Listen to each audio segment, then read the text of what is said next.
আজকের item veg recipe বানাবার জন্য নিয়ে নিচ্ছি আমি এখানে কুমড়ো, আলু, গাজর, টমেটো, ক্যাপসিকাম, বিনস সব কিছু নিয়ে নিচ্ছি। আর নিয়েছি এখানে কাজু আর পোস্ত, এগুলো এখন পেস্ট করে নেবো 10 মিনিট ভিজিয়ে রেখে। আর নিয়েছি আদা আর কাঁচা লঙ্কা। এদিকে কড়ার মধ্যে তেল দিয়ে দিলাম। কড়ার মধ্যে তেল দিয়ে আমি এখানে আলুগুলো ভেজে নিলাম। আলুগুলো ভেজে নেওয়ার পরে সমস্ত সবজি একটা একটা করে ভেজে নিলাম।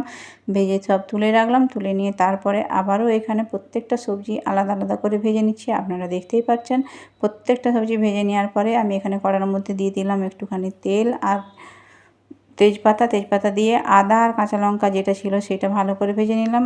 মিক্সড করা যে দই রেখেছিলাম দইটাও এখানে মিশিয়ে দিলাম। দইটা মিশিয়ে দিয়ে টমেটো দিয়ে দিলাম। টমেটো দেওয়ার পরে আস্তে আস্তে করে একটু সিম গ্যাসে ভেজে নিলাম। আর এখানে কালার করার জন্য দিয়ে দিলাম চিলি মশলা দেওয়ার পরে সমস্ত ভাজা সবজিগুলো দিয়ে ভালো করে মিক্সড করে নিলাম। দিয়ে দিলাম নুন দিয়ে ভালো করে একটু জল দিয়ে দিলাম। আর আমার সবজি রেডি।